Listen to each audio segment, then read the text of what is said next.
Como saben, si estás con nosotros por primera vez, hemos estado predicando sobre la carta a los Romanos y les dije capítulo 4, ahora me ando adelantando. Capítulo 3, del 19 al 31. Ya le dimos lectura y empezamos la semana pasada a predicar sobre la última parte del capítulo 3. En mi corazón he estado tan emocionado, pero también tan lleno de tanta alegría, pero con la enorme responsabilidad de que lo que prediquemos pueda quedar con claridad y pudiera quedar en tu corazón de tal manera que estas verdades puedan darte luz en lo que realmente es el Evangelio. Esa es una preocupación. Hace 36 años que yo escuché del Evangelio por primera vez. Fue una porción, esta porción la recuerdo bien, no la entendí en su totalidad, sino que fue con el paso de los años que empezó a tomar claridad esto que decían, declarado justo. Y la semana pasada les conté de un caso de un deportista muy famoso en mi tiempo, hace mucho, en la década de los 90, del juicio más famoso hasta el siglo pasado. Fue el juicio de este corredor de fútbol americano, donde todas las evidencias lo declaraban culpable, pero un solo hecho durante el juicio por la fiscalía y por los abogados defensores le declararon inocente, aunque todos, creo yo, sabíamos, al menos en ese tiempo, que él había sido culpable del asesinato de su esposa y del amigo de su esposa. Por el que no le calzara un guante, lo declararon inocente. Y yo les comentaba que si tú querías buscar su nombre en Google o en Wikipedia, te lo vas a encontrar como un deportista muy famoso. Fue deportista, fue actor, pero también dicen asesino. Él ya murió hace unos años. Y O.J. Simpson es conocido no solamente como atleta y actor, sino como un asesino. Y la verdad es que todos compareceremos un día ante el tribunal de Dios, ante el tribunal de Cristo. Esto es claro en la Biblia. Podemos creerlo o no. Podemos estar de acuerdo con algunas cosas o no desde nuestra óptica como interpretamos. Sin embargo, el aspecto legal en la Biblia es importante. Y otro de los casos que quizás has oído y te lo quiero comentar es porque, como todo ser humano, dice la Escritura, compareceremos un día ante la presencia del juez justo que es Dios y Cristo el juez, se tendrá que emitir un veredicto. Y la Escritura dice, lo que hemos visto hasta el día de hoy es que ninguno puede declararse justo delante de Dios. Y quizás tú sepas mucho o no de historia, pero yo quiero recordarte que uno de los eventos quizás más importantes en el siglo pasado fueron 2 guerras mundiales. La primera y la segunda. Muchos nacieron cuando iba terminando la Segunda Guerra Mundial y ya quedan pocos de esa generación, ¿verdad? Porque nacieron en la década de los 40. Entonces ya estas personas ya tienen entre 80 y tantos años, y ellos nacieron después de que hubo una de las guerras más importantes y que sacudieron al siglo XX. Y fue de tal magnitud la Segunda Guerra Mundial, tanta gente que murió, sobre todo el pueblo judío que fue perseguido sistemáticamente por los nazis. Hay un juicio que es muy famoso, el famoso juicio de Nuremberg, en donde los aliados y todo el mundo se sentó para juzgar a los nazis que quedaron vivos. Y como en todo juicio hubo quien abogó en favor de los nazis, y ellos tenían que dar los argumentos que fueran necesarios para poder emitir un juicio sobre todo este grupo de personas que tenían convicciones muy profundas. Y te voy a leer algunos de los argumentos que ellos dieron delante de la Corte Mundial para ser exonerados de la culpabilidad de haber matado a más de 6 millones de personas, incluyendo judíos, homosexuales, húngaros, católicos, cristianos. Gente que no estaba con el régimen nazi, ellos los ejecutaron en, lo saben, las famosas campos de concentración, cámaras de gas, que algunos han tenido la oportunidad de visitar. Yo no lo he tenido la oportunidad, pero dicen que es una de las experiencias más dolorosas y emocionalmente algunos no soportan ver todo lo que significaba haber estado en un campo de concentración. Voy a leerte al texto uno de los juicios de Nuremberg. Los nazis presentaron varias excusas y justificaciones para sus actos, incluyendo la obediencia de órdenes, la responsabilidad de otros líderes y la negación de los crímenes que cometieron. Ellos decían, solamente obedecíamos órdenes. Responsabilizaron a los líderes como Hitler de la situación general, argumentando que ellos no tenían la culpa por los crímenes, sino que solamente ellos obedecían a los líderes.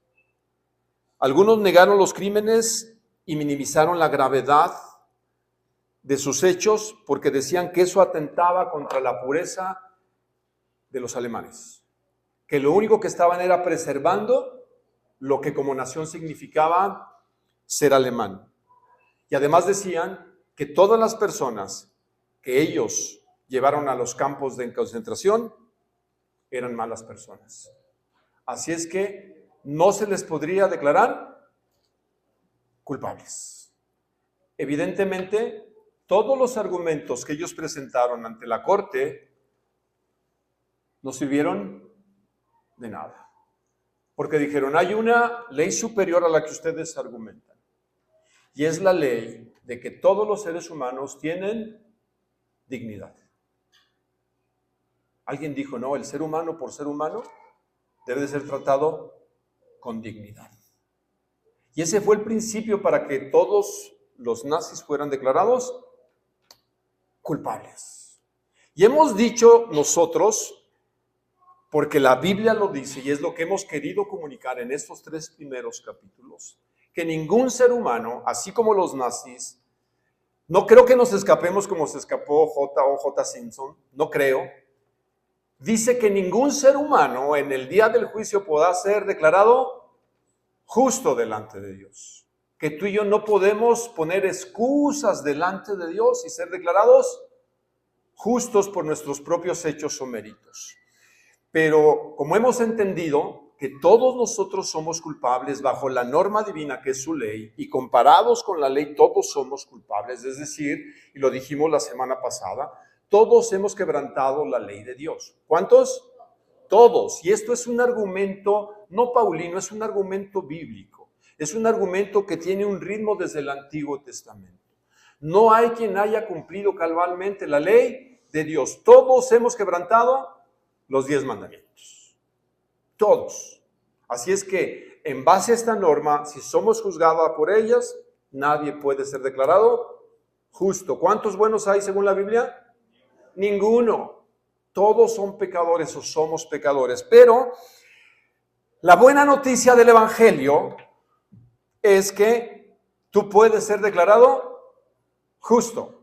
Y estas son las buenas noticias. Las malas noticias es que todos somos pecadores, que no hay justo ni aún uno, que todos hemos quebrantado la ley de Dios, que ningún argumento como los nazis podría exonerarnos porque nadie ha podido cumplir la ley de Dios, ni siquiera uno. Pero Pablo nos va a argumentar, de acuerdo a lo que la Escritura dice, que tú y yo o las personas pueden ser declaradas justas. Y ya vimos los primeros 2 versículos solamente para leerlos. Ve a Romanos, por favor, capítulo 3, versículo del 19 al 31, que es lo que estamos analizando.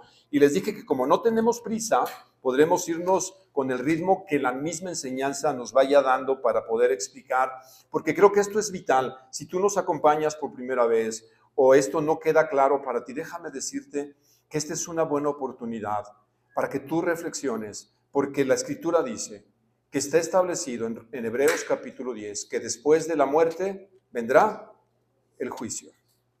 Y todos tenemos una cita. Todos tenemos una cita que tenemos que cumplir y llegar a esa fecha. ¿Cuándo? No lo sé, yo espero que falte mucho, pero puede faltar poco. Y cuando tú llegues a esta fecha del juicio, del veredicto final, tú puedas tener la convicción y la seguridad, no en lo que digo yo como pastor o como maestro o como alguien que enseña la Biblia, que no es la autoridad que yo tengo, sino la autoridad que tiene la Biblia en sí misma, porque es palabra de Dios. ¿Cómo la Biblia puede declararte justo, aunque las evidencias digan que eres culpable? Vimos los primeros 2 versículos, versículos 19 de capítulo 3. Leo el texto. Ahora bien, sabemos que cuanto dice la ley, lo dice a los que están bajo la ley, para que toda boca se calle y todo el mundo sea hecho responsable ante Dios, versículo 20, porque por las obras de la ley ningún ser humano será justificado delante de él, pues por medio de la ley viene el conocimiento del pecado. Ya dijimos que ante los 10 mandamientos, que aunque tú me digas, yo no soy judío, yo no los conocía, o haya sido católico, como haya sido, todos conocemos la ley de Dios, o porque la sabemos por el texto, o porque nuestra conciencia nos dice, porque al que no conoce la ley, Dios le dio un órgano llamado conciencia, y tu conciencia te dice lo que es bueno y lo que es malo. Así es que ningún ser humano se puede excusar. Entonces, ¿cuál era la importancia y propósito de la ley? El valor de la ley moral de Dios. Debemos reconocer que la ley tiene un verdadero valor, que nadie puede justificarse a través de la ley. Los que tienen las notas, estoy repasando, y la ley silencia a todo hombre, es decir, se calla la boca porque nadie puede cumplir la ley. Todos hemos quebrantado la ley. Una vez más, ¿cuántos hemos quebrantado la ley de Dios? Todos. Santiago 2:10 dice que si tú cumples la ley pero quebrantas uno solo, te haces culpable de toda la ley. Es como una lancha. Alguien dijo, mira, tú puedes creerte que puedes cumplir uno u otro mandamiento, pero con uno solo que tú quebrantes, te haces culpable de toda la ley. Es como una lancha. Imagínate que vas en una lancha. ¿Qué pasa si una de las tablas se rompe? ¿Qué le va a pasar a la lancha? Piensa en la lógica. ¿Se va a qué? Se va a hundir. Y no importa que las otras tablas estén puestas. Con una sola se te va a hundir la lancha completa. Pues lo mismo dice Santiago. Podrás creer tú que cumples todos los mandamientos, pero con uno solo que quebrantes te haces culpable de toda la ley. Eso es el principio. Así es que nadie puede cumplir la ley. La ley nos muestra no solamente que todos la hemos quebrantado, que debemos callarnos la boca, sino que nos muestra cuán pecadores somos y nos responsabiliza ante Dios, y explicamos lo que es pecado. Pecado es infracción de la ley de Dios. Eso es lo que dice la Biblia. Entonces, somos pecadores porque hemos quebrantado la ley de Dios. ¿Estamos ahí? Esto es lo que Pablo dice, la importancia de la ley, y la ley nos muestra cuán pecadores somos y que mejor nos callemos que la boca. Los siguientes versículos, para entrar al siguiente punto, voy a leer versículo 21. Pero ahora, aparte de la ley, la justicia de Dios se ha manifestado, confirmado por la ley y los profetas. Esta justicia de Dios por medio de la fe en Jesucristo es para todos los que creen, porque no hay distinción, por cuanto todos pecaron y no alcanzan la gloria de Dios. Todos son justificados gratuitamente por su gracia, por medio de la redención que es en Cristo Jesús, a quien Dios exhibió públicamente como propiciación por su sangre a través de la fe, como demostración de su justicia. ¿Por qué? En su tolerancia Dios pasó por alto los pecados cometidos anteriormente, para demostrar en su tiempo su justicia, a fin de que Él sea justo y sea el que justifica al que tiene fe en Jesús. Y esto parece un verdadero trabalenguas, parecen algunas ideas que no se pueden conectar. Sin embargo, voy a tratar de que esto tenga sentido para ti, para mí. Veamos cómo tú y yo podemos ser declarados justos el día que vayamos delante de la presencia de Dios. Número 2, la manifestación de la justicia de Dios. ¿Cómo Dios va a manifestar su justicia? Los que traen el bosquejo, acompáñenme, y si tú quieres ir llenando las ideas para poderte explicar. La respuesta de Dios al dilema fundamental. Dios es un juez justo, amén. ¿Tú crees que Dios es justo? A Él no votaron como van a votar la próxima semana en México. A Él no lo van a votar. ¿Sí sabías que va a haber una reforma al Poder Judicial y que los jueces van a ser votados en este país? Y entonces se supone que la responsabilidad de quien va a votar debe de conocer qué tipo de juez vas a votar. Si es un juez justo, si no ha estado acusado de corrupción, de defender gente que no debe defender. Entonces se supondría que nosotros tenemos el veredicto de que ahora los jueces que vamos a tener en este país, tú y yo los vamos a escoger. Y la pregunta es, ¿quién votó a Dios para que Él fuera juez? ¿Por qué se pone Él como juez? ¿Quién le dio derecho a Dios de ser el juez? Y eso muchas personas lo dicen, no están de acuerdo con Dios y su justicia, ¿o sí? Tú puedes entender que allá afuera hay gente que no cree en Dios y que dice, si este es el Dios, yo no creo en este Dios porque no veo su justicia por ningún lado. Y hay argumentos aparentemente filosóficos o argumentos de tal forma de pensamiento humano que enjuician a Dios. Pero la Biblia dice que Dios es un juez justo y Él va a demostrar su justicia. Y lo que nosotros queremos en un determinado momento en nuestro sentido moral es que haya justicia, ¿sí o no? Si tú eres víctima de un delito flagrante y se adentra contra tus bienes y tus personas, si agarran al delincuente, ¿qué es lo que quieres tú? Que se haga justicia. Y tú quieres que ese juicio lo lleve un juez que sea justo, que no se corrompa, que no le den dinero, como decimos en México, que no le den el moche, ¿verdad? Y que Él puede emitir una sentencia justa. Pues el carácter de Dios es perfecto según la Biblia y que todos sus juicios son justos. Y así es que nadie, ningún ser humano, con la mayor argumentación que pueda tener, se presentará un día delante de Dios y decirle, tú eres injusto, yo soy justo. Por lo tanto, no te debo nada a Dios. Pero si Dios es justo, tiene que hacer justicia, ¿estamos de acuerdo? Si Él va a presentarse como justo, tiene que emitir un juicio justo, honesto, transparente. Entonces, la pregunta que tú y yo deberíamos de contestar, si nos presentamos delante de Dios, ¿cómo seríamos declarados? ¿Culpables o inocentes? ¿Hay alguien que crea que es inocente? Ok. Vamos a ver por qué levantó la mano Clau. Porque ya sé que me va a contestar. Porque es una estudiante adelantada. Pero vamos a ver cómo la Biblia nos dice que cuando tú llegues a tu presencia, se va a emitir un juicio. Y como yo nunca he estado en ningún juicio, pero veo las imágenes de los juicios, es que ¿quién es el juez justo? Ayúdenme, Dios. ¿Quién va a ser el que va a ser puesto a juicio? Tú y yo. Va a haber un fiscal. ¿Qué función tienen los fiscales?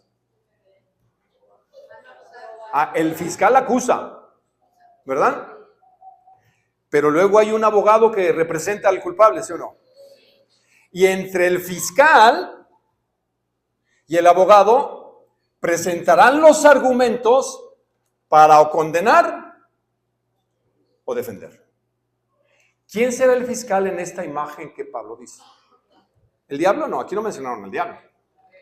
La ley. Muy bien, ¿quién dijo la ley? Estrellita y nota. La ley es el fiscal. Aquí están que, miren, mintió. ¿Cuántas mentiras dijo? Ay, dijeron. Robó. ¿Cuántos robos? Poquitos. Nomás poquito. No declaró al SAT, hizo trance en el SAT, no pagó la multa, se trajo el lápiz y los clips de la oficina. ¿A poco se robó? ¿Sí? Hormiga. Pero son robos. ¡Ay! Está aquí. ¿Qué más? Blasfemias. Honró a su padre y a su madre. ¿Qué más? No adulterarás. No, yo nunca. ¿Con la mente? Imagínate que todos los pensamientos se revelaran en pantalla 4D. ¿Inocente o culpable? ¿Qué debería de ser el juez justo? Muerte. Muerte. Pero hay un abogado. Hay un abogado que te representa. Pero ¿sabes que muchos rechazan a ese abogado? No, yo no quiero ese abogado. Yo me voy a defender solito. ¿Sería loco hacerlo de esa manera, sí o no? ¿Sería loco o no? Absurdo, necio. Pues sabes que hay gente que cree que él se puede defender delante de Dios solito. Yo lo creí por mucho tiempo. Pero vamos a ver lo que dice la Escritura, la manifestación de la justicia de Dios, la respuesta de Dios al dilema fundamental, la justicia de Dios anunciada, ¿por qué? Por la ley y los profetas. ¿Desde dónde se anuncia entonces esa justicia? ¿De dónde viene? Esa es una pregunta, ¿por la ley y los profetas? ¿Cómo que la ley nos cierra la boca y nos apunta a algo mayor? Sí, la ley nos hizo dar cuenta a todos. Los judíos no lo entendieron, que nadie podía cumplir la ley. Entonces tendrían que ir a otro lugar de promesa. Y los profetas decían, Israel nunca pudo cumplir la ley. El primer mandamiento, que era el más importante, es: no tendrás dioses ajenos delante de mí. ¿Tú sabes qué fue el primero que hicieron los judíos? Ídolos, tras dioses. Hasta el principio, ¿verdad? ¿Qué fue el primer pecado que cometió el pueblo después de salir de Egipto? Hacerse un ídolo. ¿No se hizo un becerro de oro? Porque el hombre de Dios se tardaba en bajar y que dijeron: no, pues vamos a ver, ¿qué hacemos? Un Dios. ¿Y cómo le vamos a poner? Yahweh, yo soy el que soy. ¿Pero cómo lo hacemos? ¿Qué les gusta? Votos. No sé, pero dijeron un becerro. Fue lo primero. Ya se les había dicho: no tengan dioses ajenos, yo soy el Señor su Dios. Y fue el primeritito. Entonces, ¿cómo se declaró la justicia de Dios? Busca Génesis 3:15. Allí es la promesa desde el inicio. Cuando el ser humano cae en el huerto del Edén, ante la caída, Dios da la respuesta para el problema del ser humano. Ahí está en Génesis. Alguien que lo ponga o lo lea, por favor.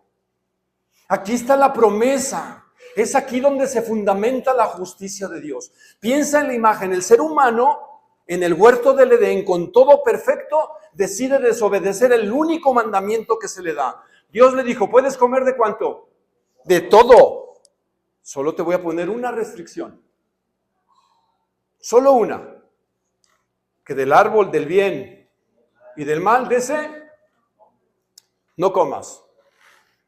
Porque el día que comas, ciertamente vas a morir. ¿De cuánto más podía comer? De todo. Pero como al ser humano le gusta lo prohibido, y miren, el diablo, según la imagen bíblica de la narrativa, ¿lo pudo sobornar con cosas materiales al hombre? ¿Seguros? ¿Qué tenían todos los dos? ¿Qué les faltaba? Árboles para comer y árboles agradables de la vista. Tenían un paisaje. Cada mañana, ¿cómo estaba el paisaje? Como que te imaginas tú, ¿no? Un departamento en la playa. Con vista al mar. Todo incluido. Camastro para ti. Bebidas ilimitadas. Buffet todos los días, ilimitado. Y una buena compañía. No, ahí no se peleaban con su esposa. ¿Qué les faltaba? ¿Los pudo sobornar el diablo con eso? ¿Sabes con qué lo sobornó? Tú puedes ser el jefe de aquí, del hotel, ¿eh? Tú puedes ser el mero. Como no los pudo sobornar con lo material, los sobornó con querer ser igual a Dios. ¿Y qué hizo el hombre? Ay, chiquito. Y todos los hombres: ay, Eva. ¿Y tú que no hiciste nada? Dicen que en la Capilla Sixtina Miguel Ángel pudo pintar la caída de la siguiente manera. Está Eva queriendo agarrar el fruto, ¿y saben quién está bajando la rama? Adán. O sea, los responsables son los dos, pero sobre todo Adán. Ay, Adán. Pero aquí está la promesa que las Escrituras y los profetas anunciaron. Génesis 3:15. Este es un juicio de Dios desde el primer momento de la caída. Y Dios le dice a la serpiente: pondré enemistad entre tú y ¿quién? La mujer. ¿Cuántas mujeres hay aquí? Levanten su mano, por favor. ¿Con quién están peleadas? No con el marido. Parece el diablo, pero no es. Es un pobre diablo. Entre tú y la mujer.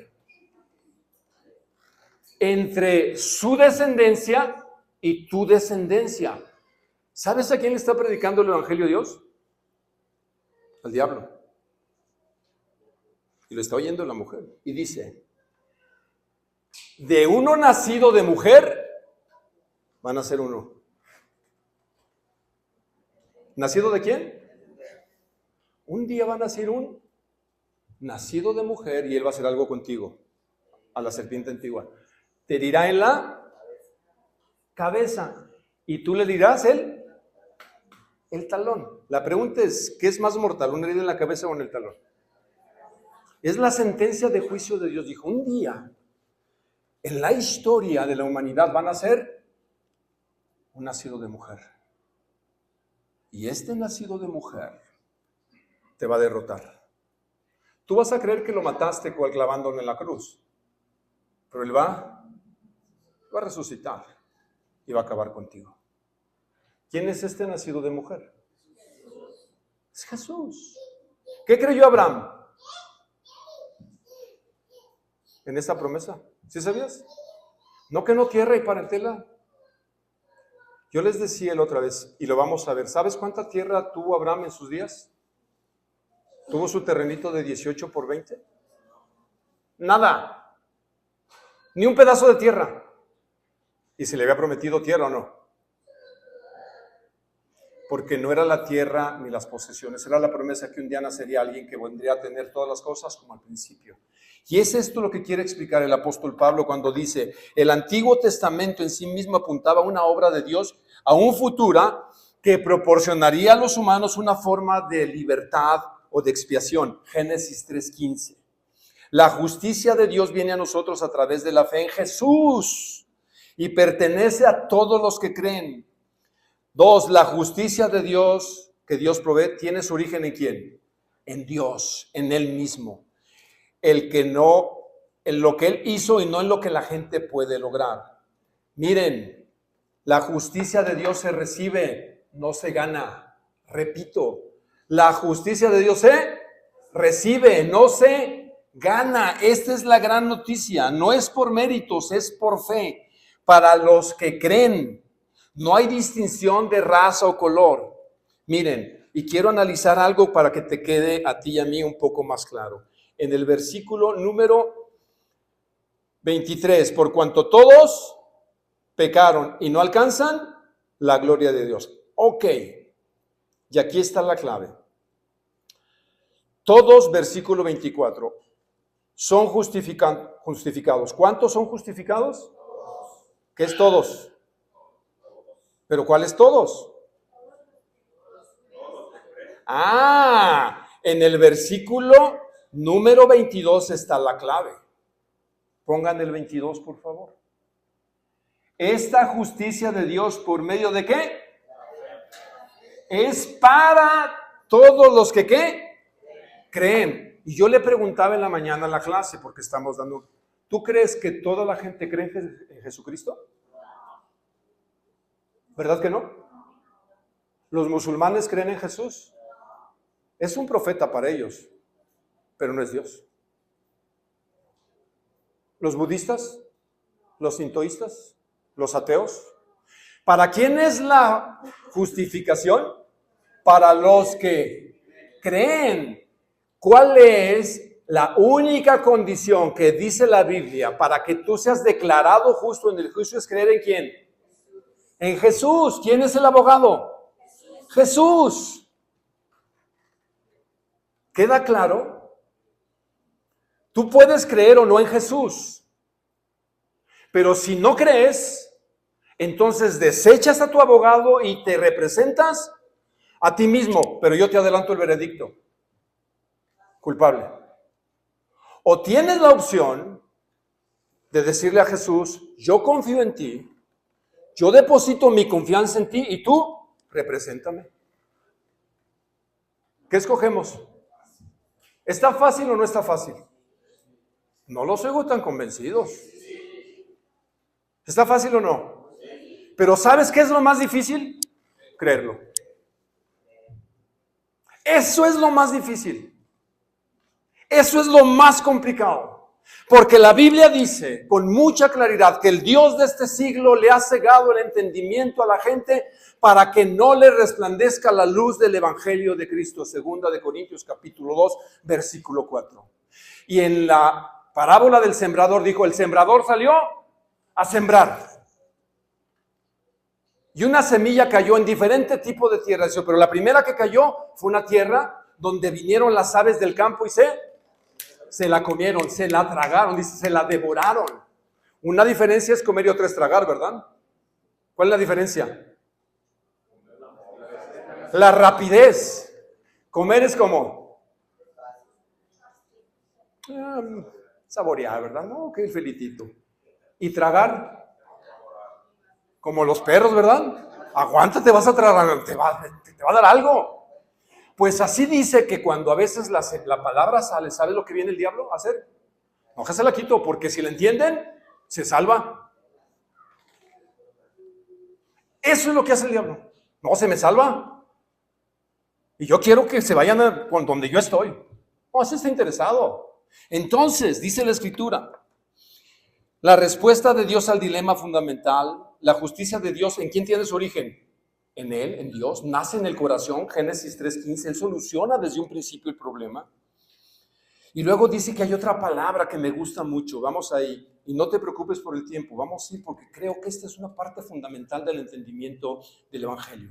Y dice la Escritura, todos son justificados, ponme el verso, ¿cómo son justificados? Versículo 24, por favor, de nuevo.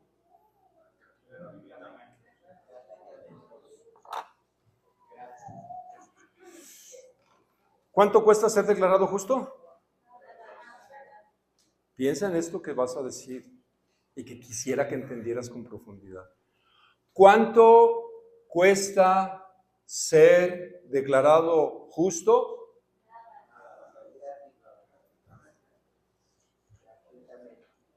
¿Qué es gratis? ¿Qué te cuesta? ¿Cuánto cuesta un abogado? ¿Siempre te piden de más, ¿eh? Depende. Oh, fíjese que todavía nos hace falta, pues, hacer unos papeleos. Y hay que dar algunas aportaciones, pues, para que el proceso y el expediente sea más rápido. Usted entiende. Y cada visita del abogado es dinero y dinero. Pero aquí, ¿qué te está costando? Esto pone de cabeza. ¿Cuánto te cuesta? ¡Gratis! No, tú vas a hacer, está muy bonito para ser verdad. Yo soy muy inteligente. Si fuéramos inteligentes, ¿qué diríamos? Dámelo. ¡Hey! Despierten. Despierta, Saúl. Estás a la puerta del juicio.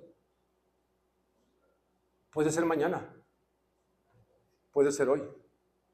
¿O no? ¿Te gustaría tener resuelto esto o no? ¿De veras? Es decir, audiencia mañana a las 10. Que te llegue la notificación. Tu telegrama, ya no llegan, ¿verdad? Bueno, por WhatsApp para que se te quite. Mañana tiene que presentarse 10 de la mañana delante del juez. ¿Te prepararías? O dijeras, ya estoy preparado.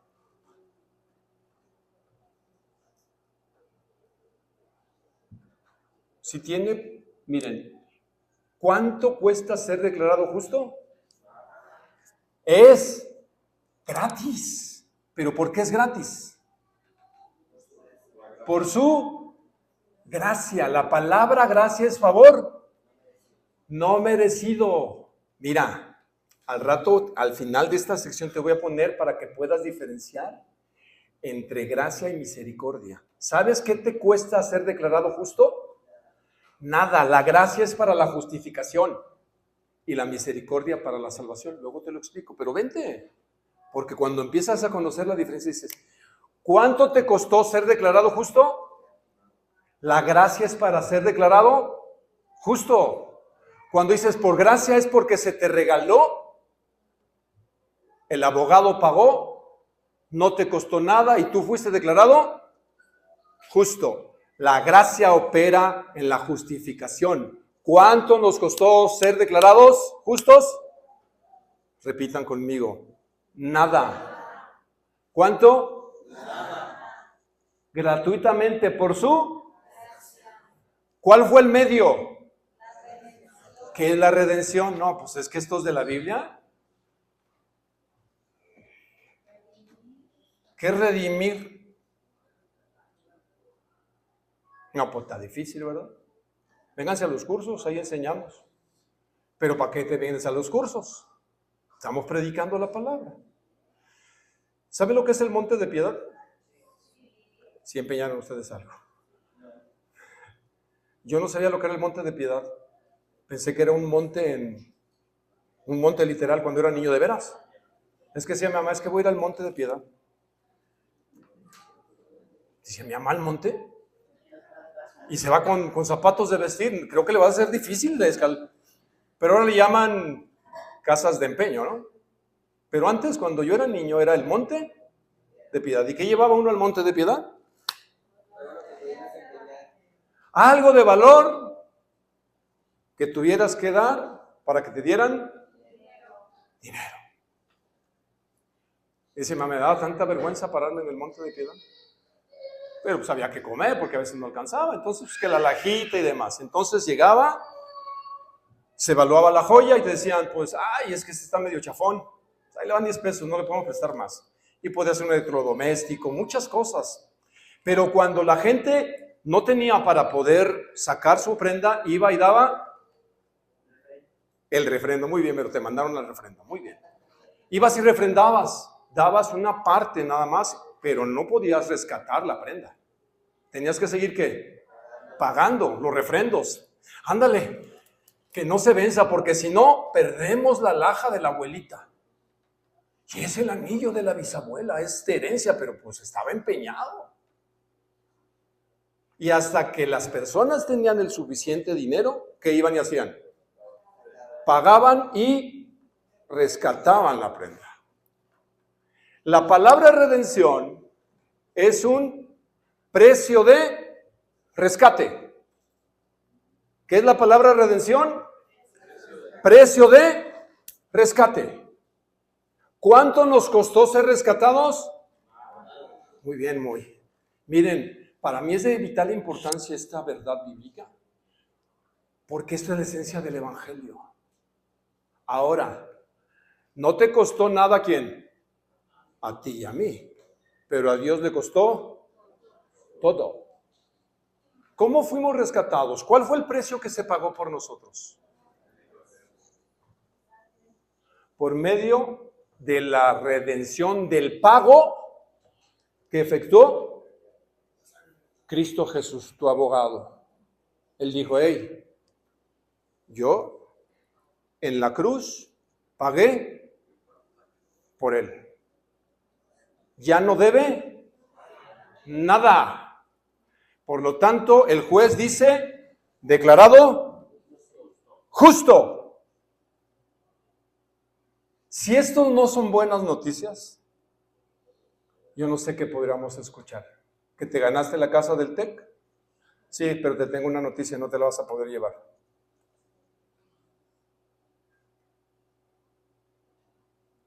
Dice el apóstol Pedro, pudo entender esta verdad. 1:18, pues ustedes saben que Dios pagó un rescate para salvarnos de la vida vacía que heredaron de sus antepasados. No fue pagado con oro ni plata, los cuales pierden su valor, sino que fue con la preciosa sangre de Cristo Jesús, el Cordero de Dios, que no tiene pecado ni mancha. Apartados de la obra de Cristo, no podemos llevar a cabo la restauración ni la salvación. La justicia de Dios es un regalo, es gratis. Esta es la buena noticia. Una de las tareas más difíciles de la humanidad caída es aceptar la justicia como un regalo. Con cada fibra de su ser moral, la gente quiere ganarse el favor de Dios. Es imposible y es inútil. No trates, no podrás. El Evangelio se centra en la obra expiatoria de Jesús, el único e irrepetible Hijo de Dios. La redención o el pago de rescate se encuentra en Jesús y solo en Jesús. Y entonces eres declarado justo. Es un acto judicial de Dios donde Él declara en base al sacrificio perfecto de Jesús, que todos los requisitos de la ley fueron satisfechos en el pecador que puso su fe en Cristo Jesús. ¿Y cómo fue la manera en que Dios lo logró? Y con eso terminamos el día de hoy y vemos la última sección de capítulo 3 para la próxima semana. La manera en que Dios el Padre, junto con Jesús y el Espíritu Santo, lo hicieron es que sacrificó públicamente a su amado Hijo. Una exhibición pública para con su consideración, para que tú y yo consideremos y el mundo considere, donde Dios dice lo exhibió como propiciación. Y esta es otra palabra clave. Justificación, redención, propiciación. 3 palabras claves para entender el Evangelio. Justificación es ser declarado justo. No se te olvide. ¿Qué es ser justificado? Declarado. ¿Y redención? Precio o pago de rescate. ¿Qué costó el rescate de tu alma y mi alma? La muerte de Jesús. Propiciación es una palabra interesante y con esto concluyo esta mañana. Es una palabra griega que puede significar expiación, propiciación, propiciatorio. La expiación o propiciación, que parecen sinónimos, afecta principalmente al que adora. Es decir, cuando yo adoro a Dios reconociendo que Jesús murió por mí, implica que Él me perdonó mi pecado. Cuando yo confieso que Jesús y creo que Él murió por mí, ¿a quién afecta? A mí como pecador, porque yo reconozco, yo entiendo y agradezco que no merecía la salvación, que es un regalo, que he sido declarado justo, que se pagó un precio por mí y eso me afecta a mí. Pero hay otra parte que también satisface a Dios. En la antigüedad, los romanos creían que matando animales aplacaban la ira de Dios, de los dioses, y que tenían que ¿qué? Pues que ofrecerles. ¿Qué hacían los aztecas y los mayas? ¿Qué sacrificaban? A gente para apaciguar ¿qué? La ira de los dioses. Decían, hay sequía. Es que el Dios está ¿qué? Enojado. Una doncellita, ni modo, le tocó. Hay que aplacar la ira de la divinidad. Había que aplacar la ira de los dioses. Algunos creen, ¿había una ira justa, santa de Dios que tenía que ser satisfecha? Sí, eso dice la Biblia, porque la ira de Dios contra el pecado y contra la iniquidad de los hombres tiene que ser satisfecha, si no, no sería Dios. Pero no era un arrebato de ira para calmarlo, ¿verdad? Es que Dios está, apláquenlo porque ya se nos salió de control este Dios. No, es su ira perfecta y justa. Entonces, cuando Jesús muere, el justo juicio de Dios cae sobre Jesús y se dice es consumado. Entonces, propiciaciones nos recuerda la misericordia de Dios. Nos recuerda que en Ejecús la justicia de Dios fue satisfecha. Es decir, mi justicia ha quedado satisfecha. Porque está ejecutando un juicio, ¿estamos de acuerdo? El juicio que nos correspondía a nosotros, ¿sobre quién cayó? Sobre Jesús. Cuando vemos la escena en la crucifixión de Jesús, y dice Marcos que Él está en la cruz aproximadamente después de las 9 de la mañana hasta las 3 de la tarde, casi 6 horas, dicen algunos, en la cruz. En la tarde de este día, del viernes, se tenía que sacrificar el cordero de la tarde en el templo. Y todo se hila de una manera. Cuando Jesús está en la cruz y dice que desde las 12 del día hasta las 3 de la tarde hubo tinieblas. Se oscureció la tierra. Y todos salieron de control. No sabían por qué estaba pasando en plena primavera. Es como si ahorita que el calor está ¿cuánto? Se ponga todo oscuro a esta hora. ¿Qué dirías? ¿Es normal? No. El juicio de Dios sobre la humanidad estaba cayendo sobre el único que pudo cumplir la ley, sobre el único verdadero inocente, y Él es Jesús. Dice que hubo oscuridad de las 12 a las 3 de la tarde, y en un momento Jesús dijo lo siguiente: Elí, Elí, lama sabactani. ¿Qué quiere decir? Dios mío, ¿por qué me has abandonado? Es algo que tú y yo no entendemos. Pero en ese preciso momento la deidad se aparta y el juicio justo de Dios, ¿sabe sobre quién cae? Sobre Jesús. todos tus pecados, todos mis pecados, los peores, los horrendos que te imagines, se le cargan a la cuenta de Jesús para que tú y yo seamos declarados justos. Eso es lo que pasó ahí. Y cuando hubo terminado eso, Jesús dijo, tetelestai, la deuda se pagó. Y entregó su espíritu. Ponte de pie.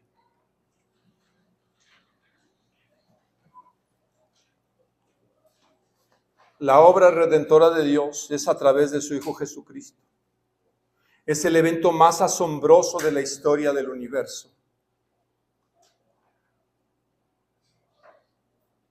Dios trae una justa sentencia de muerte sobre todos, porque todos hemos pecado.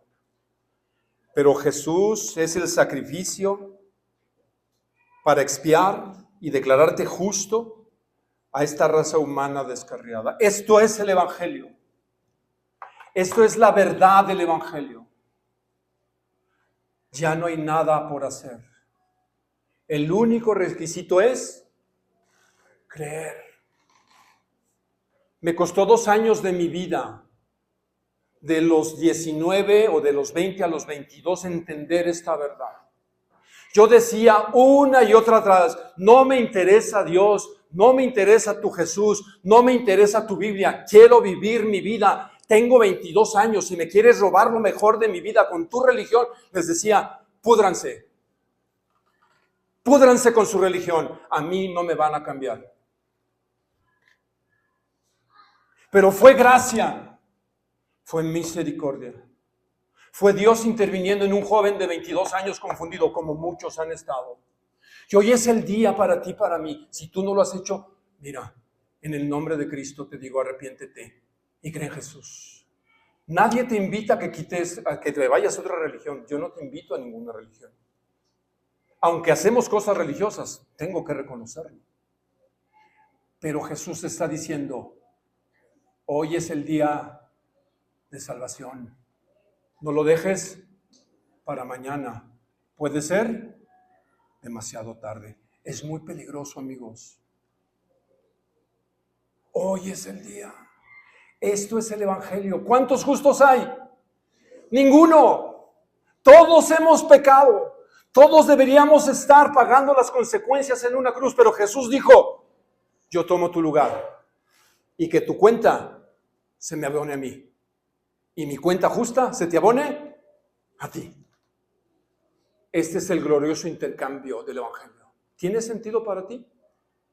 Puede ser una locura, pero bendita locura. Solo necesitas creer. ¿Puedes creer? Cierra tus ojos. ¿Puedes creer? Puedes decir hoy, yo quiero esto gratis. Quizás tenías una idea preconcebida de Jesús, pero hoy la Biblia te aclara que Él pagó con su sangre para darte un regalo, y el regalo es la vida eterna. Que tú seas declarado justo, que cuando vayas ese día, Dios, el juez justo, te vea a través de Jesús y te diga, justo, porque creíste en el sacrificio de mi Hijo. Cierra tus ojos. Si yo te digo ahí en tu lugar, si nunca has aceptado este regalo, solamente dile hoy, yo lo acepto por fe. Reconozco que soy pecador. Me arrepiento y confío en ti, Jesús, en lo que tú hiciste hace 2000 años. Por fe lo creo. Ayúdame a vivir de acuerdo a tu palabra. Ponme en el lugar para que pueda amarte y conocerte. Y un día, cuando tú me llames a tu presencia y Dios emita un juicio sobre mí, tú me declares justo por tu obra, Jesús, y no por mis méritos. Si tienes alguna duda, arrímate con alguno de nosotros. Queremos platicar contigo. No te vayas sin escuchar este mensaje que es para ti y para mí. Para muchos nos llegó hace muchos años, pero hoy estamos convencidos porque Jesús es Dios y es verdadero. Señor, gracias. Si tú tocaste corazones, manifiéstate, Espíritu Santo, para traer esta convicción a ellos. Y a nosotros los cristianos, los que nos decimos ser tus hijos, los que conocemos el Evangelio, no permitas que nos callemos más. La gente necesita oír estas buenas noticias y millones de personas van camino a una muerte eterna sin ti. Lo que de gracia hemos recibido, démoslo de gracia. Y que podamos compartir con otros la verdad del Evangelio. En tu nombre, Jesús. Entonces decimos, un aplauso al Señor, a él les cuento.